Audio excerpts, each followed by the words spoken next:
अध्यक्ष चरण जी, doctor Harish bag जी और सम्मानित मंच और भाइयों बहनों, पिछले 8-10 साल से जो समाज में आपने बदलाव देखा है या बदलाव हो रहा है या बदलाव किया जा रहा है, हम किधर जा रहे हैं? हम आज की बात नहीं, आने वाले भविष्य के अपने बच्चों की बात करिए। यदि आज हमने इस पर कदम नहीं उठाया तो शायद देश का भविष्य सुरक्षित हाथों में नहीं होगा और भविष्य अच्छा नहीं होगा। समाज को बांटा जा रहा है। जो काम अंग्रेजों ने किया था, डिवाइड एंड रूल, आज वही पद्धति चल रही है। ऐसे ऐसे नारे लगाए जाते हैं जो समाज के लिए कतई भी अच्छे नहीं हो सकते। आप लोगों को सबको याद होगा पार्लियामेंट के इलेक्शन में कैसे कैसे नारे लगे। तो इसलिए आपको एकजुट होकर के, जो आपका पीडीए, पिछड़े, दलित, अल्पसंख्यक, यदि हम दलित की बात करें,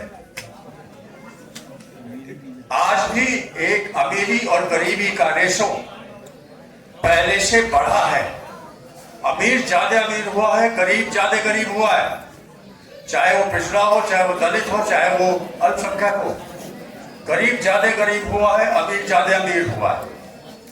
कोरोना में आपको याद होगा, हर आदमी अपने लिए परेशान था, अपने जनों के लिए परेशान था, काम नहीं था, लॉकडाउन था, और अडानी साहब का कारोबार 20 गुना बढ़ गया। तो ये वो सरकारें हैं जो केवल उस 10 से 12% जनसंख्या के लिए कार्य करते हैं, और इस देश की सरकार को ये इंडस्ट्री वाले लोग चलाते हैं। हमें वो चाहिए जो हमारे दलित भाई हैं, पिछड़े हैं, जो आज भी गरीबी की रेखा से नीचे जी रहे हैं। उनके भविष्य के लिए और अपने समाज के भविष्य के लिए हमें एकजुट होकर के कार्य करना है। और बहुत ज्यादा समय न लेते हुए मैं आप सभी को धन्यवाद देता हूँ, बधाई देता हूँ। बहुत बहुत धन्यवाद बहन समयून खान जी। डॉक्टर जानना चाहेंगे आज सफल कार्यक्रम आपके द्वारा होगा, क्या कहना चाहेंगे? सबसे पहले मैं बहुत बहुत धन्यवाद देना चाहता हूं अपने राष्ट्रीय अध्यक्ष अम्बेडकर बहनी मिठाईलाल भारती जी का, हमारे यहाँ के महानगर अध्यक्ष शमीम खान सुल्तानी जी का, हमारे अध्यक्ष शिवचरण कश्यप जी का, हमारे बॉस डॉक्टर IAS तोमर जी का, विजय यादव जी का, स्मिता पटेल जी का, फजल अंसारी जी का, और यहाँ पर अभी हमारे जो मुख्य अतिथि थे वीरपाल सिंह यादव जी का। इन्होंने अपने कार्यक्रम में आके बहुत बड़ी मेरी कार्यक्रम की शोभा बढ़ाई। और आज बरेली के केंद्र विधानसभा के कोने कोने से लोग आए हैं, उनका बहुत धन्यवाद अदा करना चाहूँगा। चाहे कोई सा समाज हो, पीडीए के हर समाज से लोग आ जाए हैं, चाहे वो वाल्मीकि समाज से हो, चाहे वो जाटव समाज से हो, चाहे वो कश्यप समाज से हो, चाहे मौर्य समाज से हो, हर समाज के लोग आज आए हैं। मुस्लिम समाज के लोग बहुत तादाद में आए हैं, मेरे डॉक्टर बंधु बहुत तादाद में आए हैं।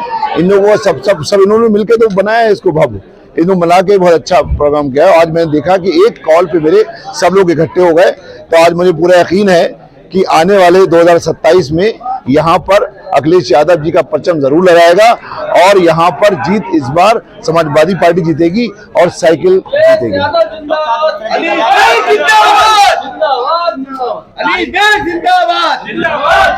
कार्यक्रम की काफी तारीफ की, राष्ट्रीय अध्यक्ष जी ने भी काफी तारीफ की। 2027 में चुनाव है, तो हम क्या समझे कि आप भी तैयारी में जुट गए हैं? नहीं, तैयारी तो हर बंदे को करना चाहिए भाई। बहुत से लोग तैयारी कर रहे हैं इस केंद्र विधानसभा से, सब लोग अपनी अपनी तैयारी कर रहे हैं, और ये आने वाले हमारे राष्ट्रीय अध्यक्ष जी का फैसला है कि वो क्या फैसला देते हैं। जो मजबूत कैंडिडेट होगा वही केंद्र विधानसभा से लड़ेगा, और मजबूत कैंडिडेट को ही वो लड़ाएंगे। बहुत समझदार है हमारा राष्ट्रीय जो पूरा राष्ट्रीय अध्यक्ष जी हैं, और उनका जो टीम है बहुत सब कुछ देखती है वो, और मजबूत खिलाड़ी आपके सामने आएगा, और समाजवादी पार्टी जीतेगी। नहीं, अरे राष्ट्रीय अध्यक्ष जी अगर मुझे लड़ाएंगे तो मैं जरूर लड़ूंगा, पीछे हटने वाला नहीं हूँ। लेकिन ये उनका फैसला है, जो भी उनका फैसला होगा मुझे सर्वोपरि है। मुझे लड़ाए या न लड़ाए, लेकिन मैं मजबूती से समाजवादी पार्टी के योद्धा की तरह हमेशा पार्टी के लिए हमेशा डटा रहूंगा कैंप में।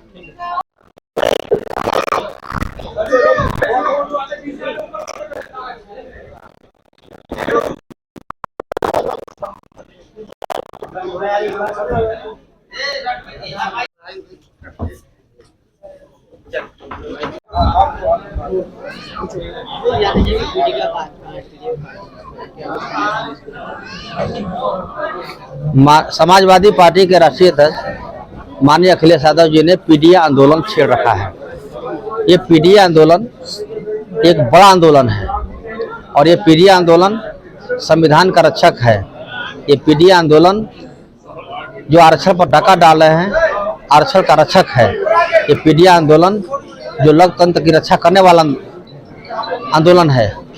तो माननीय अखिलेश यादव जी के निर्देश पर पूरे प्रदेश में पीडीए आंदोलन के तहत और हो बाबा साहब की मान के चर्चा घर घर में हो, पीडीए चर्चा के तहत आज बरेली में कार्यक्रम हुआ।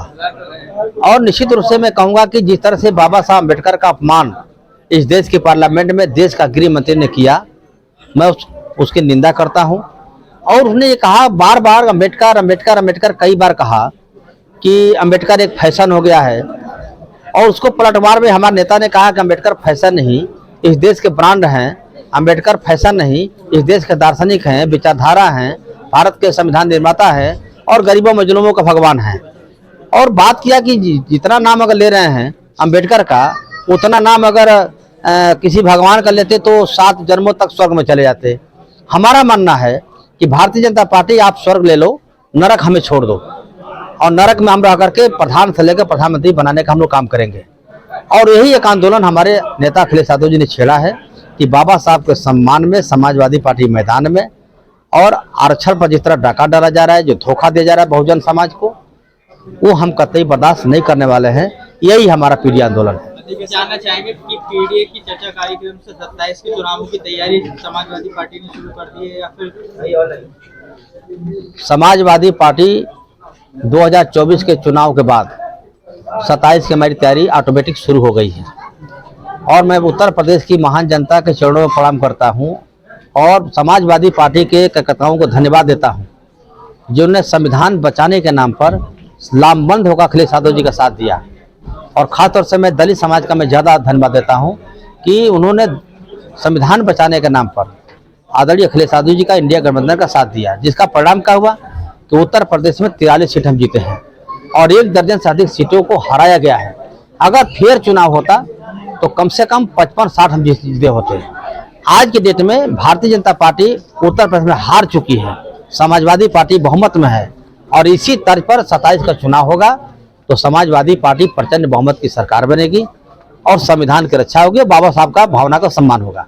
प्रदेश भर में पीडीए के कार्यक्रम लगातार चल रहे हैं, ऐसे मैं ही जानना चाहता हूं कि बरेली का जो कार्यक्रम रहा कैसा रहा और यहाँ के लोग जो कार्यकर्ता लोग आए यहाँ पर उनका किस तरह का जज्बा देखने को? मैं सबसे पहले इस कार्यक्रम का आयोजक और बरेली के वरिष्ठ चिकित्सक और बहुत वरिष्ठ समाजसेवी और समाजवादी पार्टी के नेता आदरणीय अनिस बेग जी का मैं धन्यवाद देता हूँ, जिन्होंने बहुत शानदार कार्यक्रम कराया।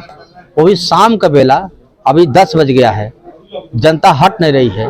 इससे लगा कि अखिलेश यादव जी के प्रति और माननीय अनिस बेग जी के प्रति एक समर्पण की भावना है, तो लोग अभी भी डटे हुए हैं। मैं पुनः यहाँ के महानगर अध्यक्ष शमीम सुल्तानी जी, यहाँ के जिला अध्यक्ष हमारे शिवचरण कश्यप जी और हमारे अम्बेडकर वाहिनी और सूचित प्रकोष्ठ के साथियों को मैं सबको धन्यवाद देना चाहता हूँ। महिला सभा के जो हमारे पदाधिकारी हैं उनको भी धन्यवाद देता हूँ कि जिन लोगों ने इस कार्यक्रम को सफल बनाने का काम किया है। देखिए, बाबा साहब का मिशन अधूरा अखिलेश यादव करेंगे पूरा। पीडीए चर्चा कार्यक्रम के तहत आज ये पीडीए चर्चा कार्यक्रम यहाँ हुआ है। इसके आयोजक हमारे डॉक्टर अनीस बेग साहब हैं। पूरे महीने में महानगर के कोने कोने में घूमकर पीडीए चर्चा कार्यक्रम, पीडीए पंचायत कर रहा हूँ। लेकिन आज का जो पीडीए चर्चा कार्यक्रम है, जो पीडीए पंचायत है, आज मैंने देखा कि कैंट विधानसभा के कोने कोने से सभी समुदाय के, सर्व समुदाय के लोग यहाँ आए और सभी जिम्मेदार लोग हैं। तो मैं समझता हूँ मैंने अभी पूरे महीने जितनी भी पंचायतें की है, उन पंचायतों में सबसे अच्छा ये कार्यक्रम है। इसके लिए डॉक्टर अनीस बेग साहब को मैं दिल की गहराइयों से बहुत बहुत मुबारकबाद पेश करता हूँ। साथ ही साथ ये भी कहना चाहता हूँ आपके चैनल के माध्यम से, अब देश और प्रदेश में पीडीए ही परिवर्तन लाएगा। जिस तरीके से हमारे देश के गृह मंत्री जी ने लोकसभा के अंदर भारत रत्न बाबा साहब भीमराव अम्बेडकर जी का अपमान किया उसी दिन से हमारे पार्टी के राष्ट्रीय अध्यक्ष आदरणीय अखिलेश यादव जी ने तय कर लिया कि बाबा साहब के सम्मान में समाजवादी मैदान में डटे हैं और डटे रहेंगे जब तक हम उनके अपमान का बदला नहीं ले। आप सबका बहुत बहुत धन्यवाद।